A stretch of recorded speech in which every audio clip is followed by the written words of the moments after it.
নমস্কার, আমি চিত্রশিল্পী সুদেষ্ণা চক্রবর্তী। আজকে আপনাদের সঙ্গে সান্ধ্য আড্ডাতে আরও একটা গল্প ভাগ করে নিতে এসেছি।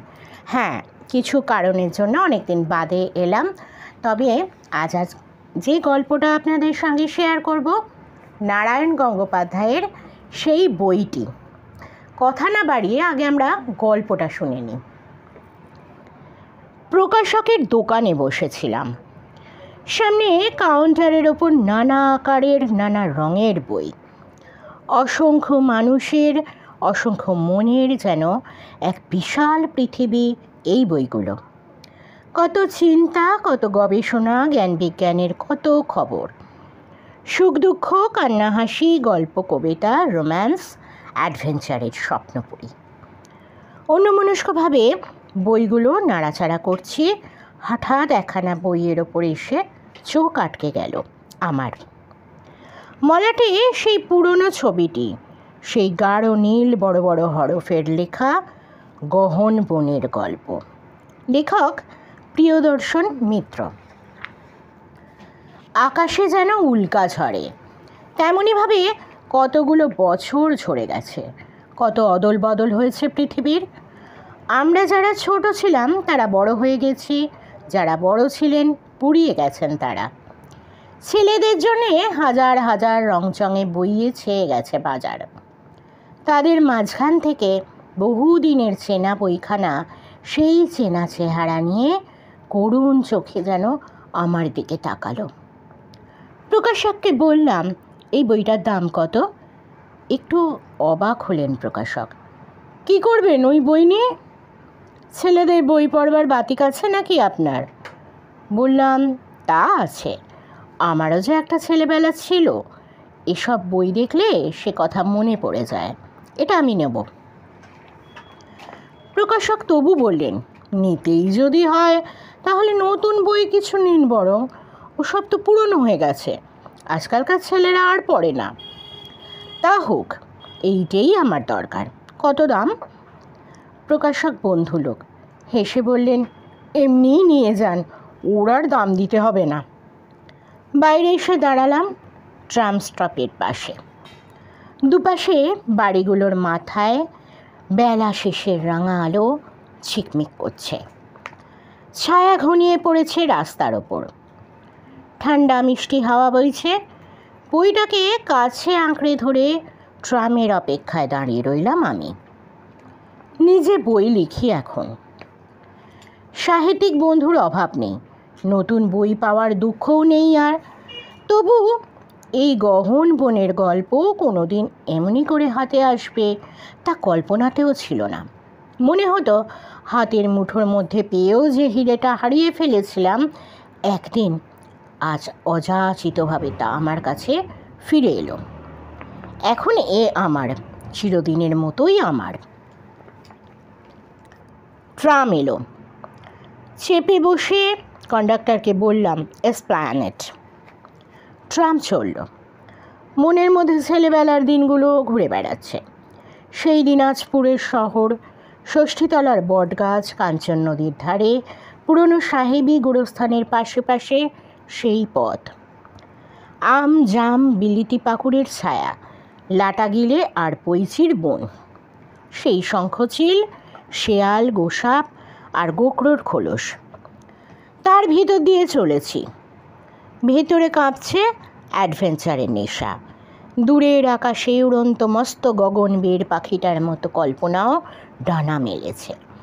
এই পথটাও তো হয়ে যেতে পারে আফ্রিকার জঙ্গল। এসে হাজির হতে পারে গরিলা, সামনে লাফিয়ে পড়তে পারে সিংহ, বাইসনের সঙ্গে বাঁধতে পারে চিতাবাঘের লড়াই। চারিদিক থরথর করে কেঁপে উঠতে পারে বুনো হাতির গর্জনে। ছেলেবেলার সেই ছুটির দিন, স্বপ্ন ভরা দুপুর, বুকের ভেতর যেন ঝিমঝিম করে বাজতে লাগলো। চমক ভেঙে দেখি গাড়ি এসপ্ল্যানেডে এসে ঢুকেছে। নেমে পড়লাম। কার্জন পার্কের পাশ কাটিয়ে মনুমেন্ট সারিয়ে এগিয়ে গেলাম আরও খানিকটা। তারপর নিরিবিলি দেখে এক জায়গায় ঘাসের ওপর পা ছড়িয়ে বসে পড়লাম। বুকের কাছে বইটা এখনও ধরা। কোলের ওপর নামিয়ে রাখলাম। সন্ধ্যার আবছায়াতে গাঢ় সবুজ বড় বড় অক্ষরে লেখা গহন বনের গল্প ঝাপসা হয়ে আসছে, কিন্তু ছেলেবেলার হারানো দুপুরে রোদ লেগে এই লেখাটাই ঝকমক করে জ্বলতে লাগলো বুকের ভিতরে। সেই দিনটার কথা মনে পড়ছে, একেবারে পরিষ্কার ছবি দেখছি চোখে। নির্ঝুম দুপুর, গরম হাওয়া বইছে, আমের রং ধরতে শুরু হয়েছে। মাঝখানে টার্মিনাল পরীক্ষা, তারপরে গ্রীষ্মের ছুটি। স্কুলে আর মন বসতে চায় না। জানলা দিয়ে ঘন ঘন বাইরে তাকাই আর ভাবি কখন লাস্ট পিরিয়ডের ঘন্টা পড়বে। ড্রয়িংয়ের ক্লাস নিচ্ছিলেন মৌলভী সাহেব, ভারী নিরীহ ভালো মানুষ। একটা ছোট্ট ঘোড়ার পিঠে জিনের বদলে একখানা কাঁথা বসিয়ে তাতেই চেপে স্কুলে আসতেন, আর ক্লাসে ঢুকে ব্ল্যাকবোর্ডে একটি ঘটি কিংবা বেগুন যা হোক কিছু এঁকে দিয়ে সঙ্গে সঙ্গে ঘুমিয়ে পড়তেন। হেডমাস্টার কাছাকাছি না থাকলে ছেলেরা কেউ কেউ এই ফাঁকে তার গোবেচারা ঘোড়াটায় চাপবার চেষ্টা করত। কেউ বা বেগুনের বদলে তার মুখ আঁকত খাতায়। কোন দিন কে ভ্রুক্ষেপ মাত্র না করে নিশ্চিন্তে ঘুমোতেন মৌলভী সাহেব। বেশি গোলমাল হলে কখনো কখনো ঘুম ভরা চোখ তুলে আলগা ধমক দিয়ে বলতেন, এই এত গোলমাল হচ্ছে কেন, কানটা যে ফাটাই দিলে হে আমার। এই মৌলভী সাহেবের ক্লাসেই এমনি একটা মন উড়ু উড়ু দুপুরে এসে দেখা দিল গহন বনের গল্প। যথারীতি একটা কুমড়ো এঁকে দিয়ে মৌলভী সাহেব ঘুমিয়ে পড়েছেন। আমি আর আমার পরম বন্ধু বাচ্চু সেন খাতায় কাটাকাটি খেলছি। এমন সময় চোখে পড়ল সেকেন্ড বেঞ্চে বসে খগেন বড়াল খুব মন দিয়ে কি একখানা বই পড়ছে। ব্যাপারটা একটু নতুন। ড্রয়িং ক্লাসের ছেলে খগেন, ভালো ছবির হাত। ওর আঁকা কুমড়োকে কখনো ঝিঙে বলে ভুল হয় না। মৌলভী সাহেব ওকে 10-এর মধ্যে 11 নম্বর দিতে পারলে খুশি হন। ইহেন খগেন ড্রয়িং ভুলে গিয়ে বই পড়ছে, কি আশ্চর্য! কি বই রে ওটা খগেন? কৌতূহল সামলাতে পারলাম না। খগেন জবাব দিলে না, একেবারে তন্ময়। এই বল না, কি বই? খগেন ভারী বিরক্ত হলো। রুদ্ধশ্বাসে বইয়ের একটা পাতা উল্টে বলল, এখন ভীষণ ব্যাপার। রাতের বেলা সিংহ এসে শিকারীকে তাঁবু থেকে ধরে নিয়ে যাচ্ছে, গোলমাল করিস নি এখন। শুনেই রোমাঞ্চ হলো। থাবা দিয়ে বললাম, দে না একটু দেখি। ছট করে বইটা সরিয়ে নিল খগেন। চোখ পাকিয়ে বললে, খবরদার রঞ্জন, মারামারি হয়ে যাবে বলছি। মৌলভী সাহেবের ঘুম ভাঙল। হ্যাঁ, তোমরা কি এইটা খেলার মাঠ পাইছো? বেশি গোলমাল হইলে সব হাফ ডাউন করাই দিব। তখনকার মতো শান্তি রক্ষা হলো, কিন্তু কৌতূহলে মন ছটফট করতে লাগলো। তারপর গোপীবাবুর অঙ্কের ক্লাস, জমের ঘণ্টা। গহন বনের গল্প ধামাচাপা রইল কিছুক্ষণ, কিন্তু ছুটি হতেই ফেউয়ের মতো লেগে গেলাম খগেনের পিছনে। দে না ভাই, একটু দেখি বইটা, দে না। খগেন বললে, আমার বই নয়, পড়বার জন্য চেয়ে এনেছি, আজই সন্ধ্যাবেলা ফেরত দিতে হবে। আমি তো আর নিচ্ছি না, হাতে করে দেখবো শুধু, দে না একবার। খগেনের করুণা হলো। বই খাতার তলা থেকে সন্তর্পণে বইটা বের করে দিলে। কিন্তু না দেখলেই ভালো হতো। মোটা বড় সাইজের বই, পাতায় পাতায় বুনো জানোয়ারের রোমাঞ্চকর ছবি, ছোট বড় অসংখ্য গল্প। কোনটা মানুষ খেকো সিংহ, কোনটা গরিলার বিভীষিকা, কোনটা কুমিরের করাল গ্রাস। পড়বার আগেই গা ছমছম করে ওঠে। চমক ভাঙল খগেনের চিৎকারে, বাহ, দেখবার নাম করে বেশ পড়া শুরু হয়ে গেছে তো, ওসব চালাকি চলবে না, দাও বই। ছো মেরে বইটা কেড়ে নিল খগেন। বই তো নিলে না, যেন হৃৎপিণ্ড উপড়ে নিলে। তারপরেই আর কথা নেই, হন হন করে হাঁটতে শুরু করলে বাড়ির দিকে। আমি তবু সঙ্গ ছাড়ি না খগেনের। একদিনের জন্যে দিবি ভাই বইটা, একবেলার জন্যে। বললাম তো আমার বই নয়। আমাকে এড়াবার জন্যে খগেন আরও জোরে জোরে পা চালাতে লাগলো। অপরের কাছ থেকে এনেছি, সন্ধেবেলা ফেরত দিতে হবে। কার বই? কালীতলার কুঞ্জর। হলো তো, ইচ্ছে হয় তার কাছ থেকে চেয়ে নাও। বইটা পাছে আমি কেড়ে নিই, হয়তো এই ভয়েই খগেন একটা চলতি ঘোড়ার গাড়ির পিছনে উঠে বসলো। হতাশ চোখে আমি সেদিকে তাকিয়ে রইলাম। কিন্তু কালীতলার কুঞ্জ, মনটা ভয়ানক দমে গেল। কুঞ্জকে চিনি, বিলক্ষণ চিনি। গত দোলের সময়ও ওদের পাড়ার সঙ্গে আমাদের পাড়ার ছেলেদের বেশ একচট মারামারি হয়ে গেছে। আমি নিজেই কয়েক ঘা বসিয়েছিলাম কুঞ্জকে। তাছাড়া আমাদের সমবয়সী হলেও কুঞ্জ যে পরিমাণে এঁচড় পেকেছে তার তুলনা হয় না। ক্লাস 5-এই একবার ফেল করেছে, শুনেছি সিগারেট খায়। সেই কুঞ্জোর কাছে গিয়ে বই চাইতে হবে? সম্ভব হলে নিজেই কিনতে পারতাম একখানা, কিন্তু বইয়ের দামটা দেখে নিয়েছি চোখের পলকে। 3 টাকা। 3 টাকা স্বপ্নের চেয়েও অসম্ভব। স্কুলের পয়সা বাঁচিয়ে আনা ছয়েক সঞ্চয় করেছি নিজের কাছে। মার কাছে জমা আছে 8 আনা। আরও আনা ঠিক ছড়দি দিলেও দিতে পারে। বিয়ের পর শ্বশুরবাড়ি থেকে ফিরে এসেছে, মনটা খুশি আছে ছড়দির। কিন্তু 3 টাকা, সে অনেক দূর, সেখানে পৌঁছবার কোনো উপায়ই নেই। একটা ভারী মন নিয়ে বাড়ি ফিরলাম। মা বললেন, মুখ অমন কেন রে? মার খেয়েছিস নাকি স্কুলে? না। হাত মুখ ধুয়ে জলখাবারের দুধ রুটি খেয়েই আবার বেরিয়ে পড়লাম ঊর্ধ্বশ্বাসে। পাড়ার মাঠে ফুটবল খেলা হচ্ছে, ওরা ডাকলো। আমি ফিরেও তাকালাম না। যেমন করে হোক কুঞ্জকে আমার ধরা চাই। কুঞ্জকে পেতে অবশ্য দেরি হলো না। স্টেশনের কাছে বাহাদুর বাজারের এক চায়ের দোকানে নিয়মিত বিকেলে আড্ডা দিতে দেখেছি ওকে। আজও সেইখানে ছিল সে। দুটো মস্ত মস্ত ধেড়ে ছেলের সঙ্গে হাত পা ছুঁড়ে কি যেন আলোচনা করছিল। বাবার কড়া হুকুম, রাস্তার কোনো চায়ের দোকানে ঢোকা আমাদের বারণ। আরও বিশেষ করে এই দোকানটা যত পাজি ছেলের আড্ডা। দোকানটার সামনে এসে আমার বুক কাঁপতে লাগলো। কিন্তু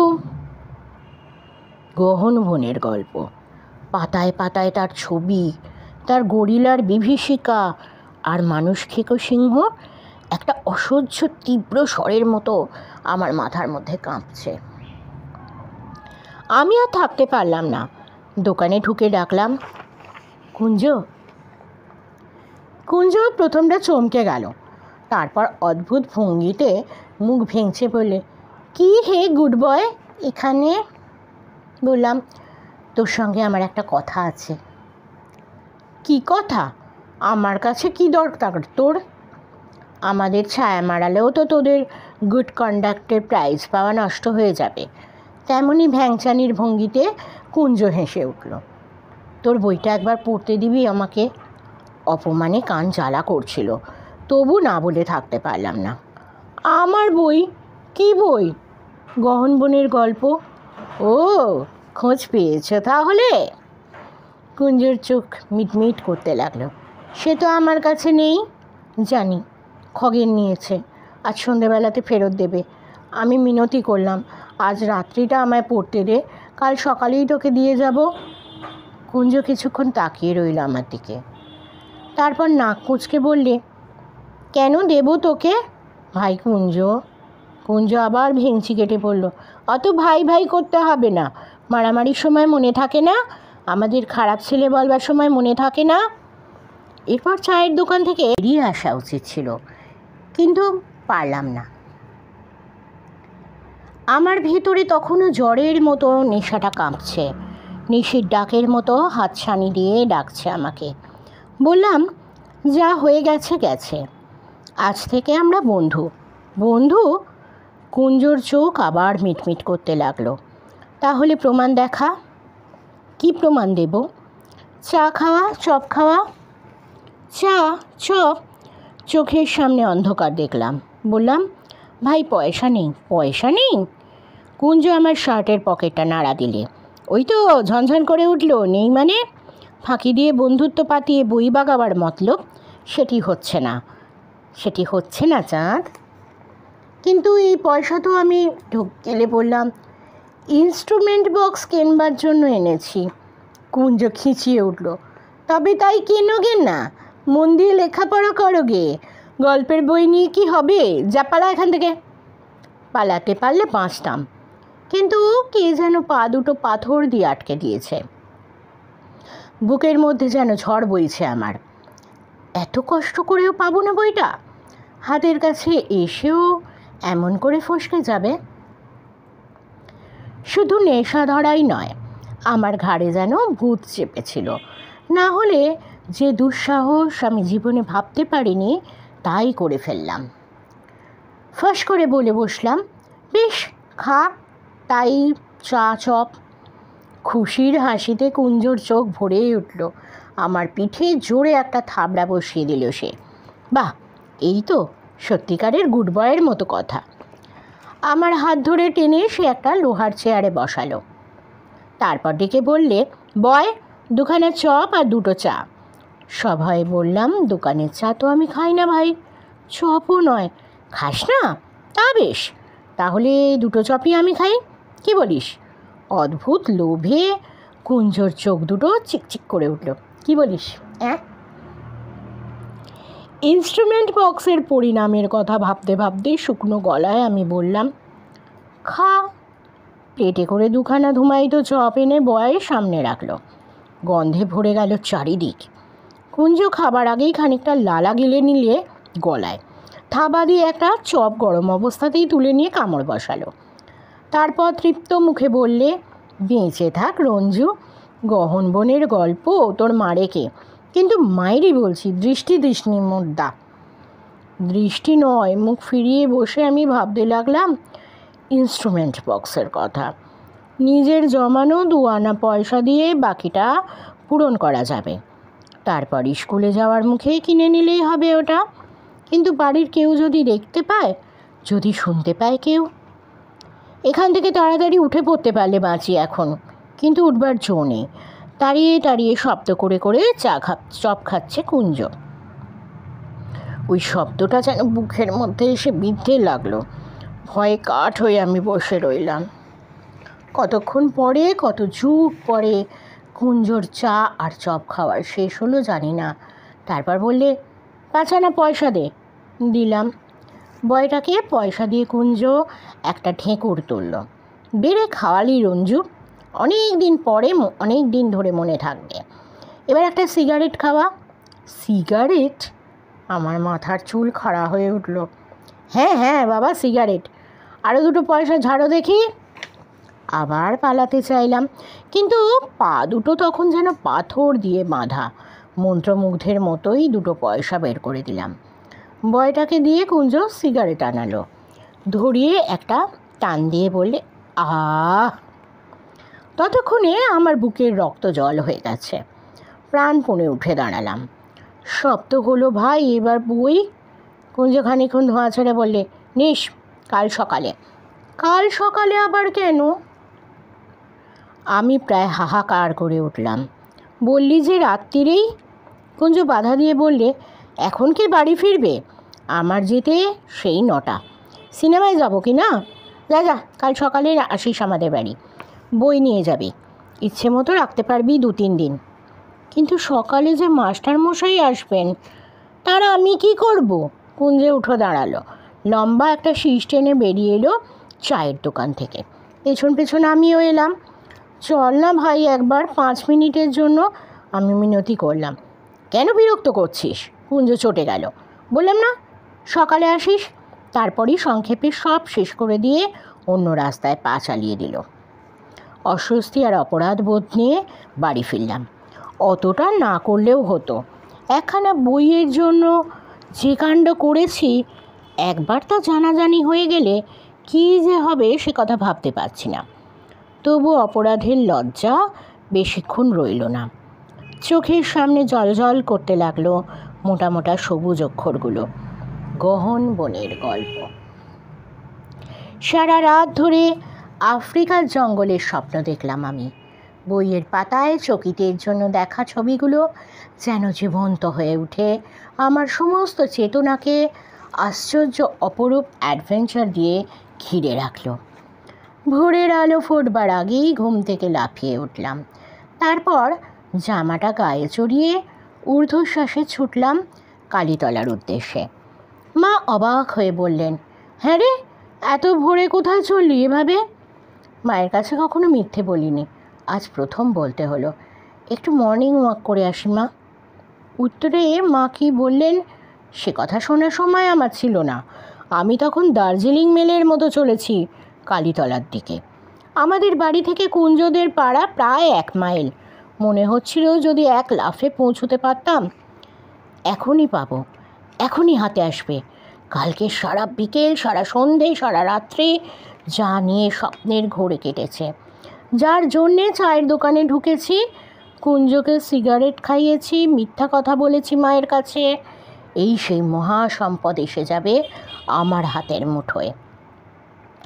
মনে হলো আমার পা চলছে না, হাওয়ায় উড়ে যাচ্ছি আমি।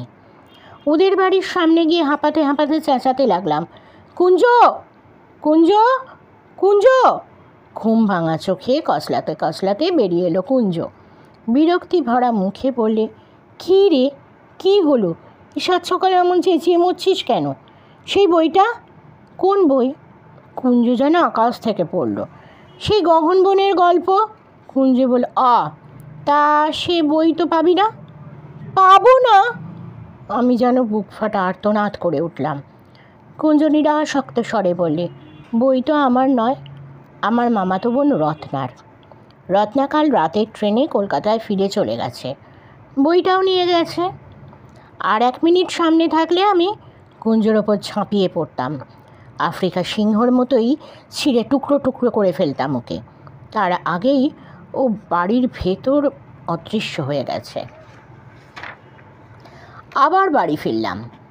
এবার আর হাওয়ায় উড়ে নয়, চোখ ফেটে আমার কান্না আসছে, পা যেন মাটির মধ্যে বসে যাচ্ছে। এইভাবে বিশ্বাসঘাতকতা করলো কুঞ্জ? পুরনো শত্রু তার শোধ নিলে এমন করে? যখন বাড়ি ফিরলাম তখন মাস্টারমশাই এসে বসে আছেন। এতক্ষণ কোথায় ছিলে রঞ্জু? শান্ত গম্ভীর গলায় মাস্টারমশাই জানতে চাইলেন। মর্নিং ওয়াক করতে, বিবর্ণ মুখে জবাব দিলাম। পড়ার বই নামিয়ে আনলাম সেলফ থেকে। কিছুক্ষণ আমার দিকে অদ্ভুত চোখে চেয়ে রইলেন মাস্টারমশাই। তারপর জিজ্ঞাসা করলেন, ইনস্ট্রুমেন্ট বক্স কোথায়? আমার বুকটা ধক করে উঠল একবার। আস্তে আস্তে বললাম, কাল বিকেলে ভুলে গিয়েছিলাম, আজ কিনে আনবো। ভুলে গিয়েছিলে? মাস্টারমশাইয়ের চোখে আগুন হয়ে উঠল। কুঞ্জর সঙ্গে চায়ের দোকানে আড্ডা দিলে ভুলে যাওয়ারই কথা, কি বলো? পরক্ষণেই একটি চড় এসে পড়ল আমার গালে। মাস্টারমশাই বজ্রের মতো গর্জে উঠলেন, চায়ের দোকানে ঢুকতে শিখেছ? সিগারেট খেতে শিখছ? রাস্কেল বাঁদর! আর একটা চড় এসে পড়ল আমার গালে। মাথা ঘুরে গেল। একটা তীব্র ঝিঁঝির ঢাকের মধ্যে যেন মিলিয়ে গেল পৃথিবীখানা। চমক ভাঙল আমার। 20 বছরের ওপার থেকে ফিরে এসেছি বর্তমানের মধ্যে। গড়ের মাঠে ঠান্ডা রাত নেমে এসেছে, কোলের ওপর গহন বনের গল্প একাকার হয়ে গেছে অন্ধকারে। বইটাকে তেমনই বুকে চেপে ধরে আমি হাঁটতে লাগলাম। এতদিন পরে ফিরে এসেছে এই বই, এখন আমার।